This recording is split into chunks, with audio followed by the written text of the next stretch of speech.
ایک یہ بات بھی بڑی قابل غور ہے کہ کبھی ایسا بھی ہوتا ہے، اب یہ مومنوں کے لیے ہے، کافروں کو تو وہ اس کلاس کے اسٹوڈنٹ نہیں، مومنین کے لیے یہ بھی ہے کہ رزق میں کمی کبھی بطور سزا بھی ہوتی ہے، کہ کبھی اس کو جھنجھوڑنے کے لیے بھی اس کے رزق کو تھوڑا کیا جاتا ہے،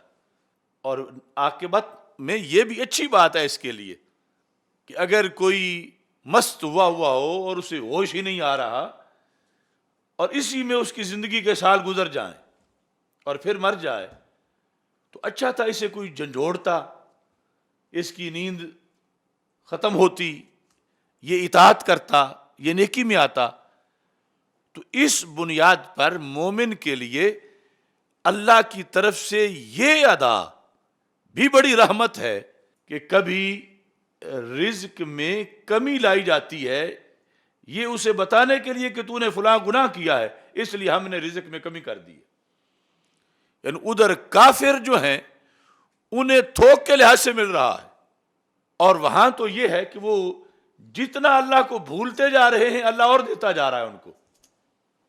فلما نسوا ما ذکروا به فتحنا علیہم ابواب کل شیء، وہ بھول گئے، اللہ فرماتا ہم نے دروازے کھول دیے۔ اب یہ ان کی بھول پر بھی دروازے،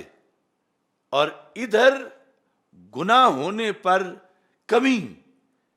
اس میں بھی اصل میں اظہار محبت یا مومن کے ساتھ،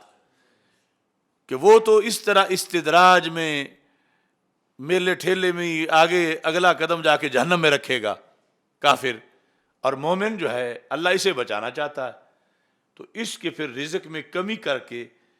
اس کو ویسے تو پتہ نہیں چل رہا، تو رزق میں کمی کر کے بھی کبھی رب ذوالجلال اسے جھنجھوڑتا ہے۔ تو اس بنیاد پر یعنی رزق میں کمی کا یہ فلسفہ مومن کے لحاظ سے یہ بھی ایک اہم چیز ہے کہ بندے کو جب ایسا آئے تو اسے فوراً اپنا احتساب کرنا چاہیے کہ یہ جو میری آمدنی میں اتنی کمی ہوئی، اس میں کیا کوئی میری غلطی تو شامل نہیں، یعنی وہ محنت ساری برابر ہے، اس کے باوجود پیداوار تھوڑی ہے، تو یہ پیداوار کا تھوڑا ہونا کہیں میری گرفت تو نہیں اللہ کی طرف سے، اگرچہ کبھی وہ پیداوار کا تھوڑا ہونا اس کے جرم کے بغیر بھی ہو سکتا ہے، لیکن کبھی یہ بھی چیز آ سکتی ہے کہ واقعی اس نے کوئی گناہ کیا ہے، تو اس بنیاد پر رب ذوالجلال نے اس کی معیشت کو تنگ کر دیا۔ مسند امام احمد میں موجود ہے، حدیث نمبر 22,802، اس میں رسول پاک صلی اللہ علیہ وسلم کا فرمان ہے، ان العبد لیحرم الرزق بذنب یصیبہ، کہ ایک بندہ لیحرم، اس کو محروم کر دیا جاتا ہے، کس سے؟ رزق سے، اس کو رزق سے محروم کیا جاتا ہے، کیوں؟ بذنب یصیبہ، اس گناہ کی وجہ سے جو اس نے کیا ہے۔ یعنی ایک سبق تو تم نے یہ پڑھا کہ ضروری نہیں نیکی پر رزق مل جائے، یہ مومن کا امتحان ہے کہ آج رات تہجد بھی پڑھی ہے، نفل بھی پڑھ رہا ہے، اس کا رزق بڑھ جائے، ضروری نہیں، اور دوسری طرف غلطی کی ہے تو گھٹ جائے، یہ ہو سکتا ہے۔ یہ ہے مومن کی آزمائش کہ نیکی کی کثرت پر، کہ میں نے تو تراویح بھی پڑھی ہے، میں نے پھر روزے بھی رکھے ہیں، تو رزق کی آمد کے لحاظ سے ضروری نہیں کہ ایسا ہو بھی سکتا ہے، لیکن دوسری طرف جس وقت کسی نے کوئی غلطی کی ہے، کوئی گناہ کیا ہے، تو اللہ اس کے رزق سے اسے محروم کر دے، یہ ہو سکتا ہے، اور یہ اس کے فائدے کے لیے بالآخر، کہ ویسے تو اس کو کسی نے بتانا ہی نہیں تھا، یعنی یہ زائد کی بات نہیں کر رہا، مطلقاً یعنی کوئی بندہ مومن جو ہے اس کے لحاظ سے، تو یہ یعنی ساری چیزیں اتار چڑھاؤ جو ہے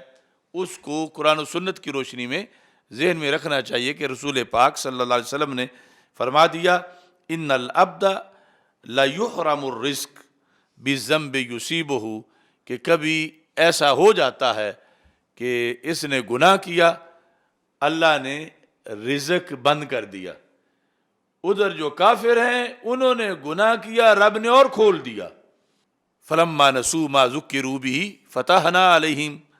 وہاں پر فتحنا ہے، یہ ہے کہ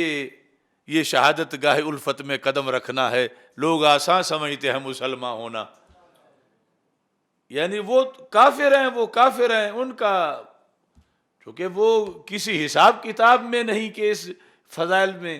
وہ جدھر مریں کھپیں جو ان کے ساتھ ہو، لیکن ادھر یہ پیارے لوگ ہیں تو ان کے لیے جو ہے وہ قدم قدم پہ آزمائشیں ہیں اور اس طرح کے معاملات ہیں.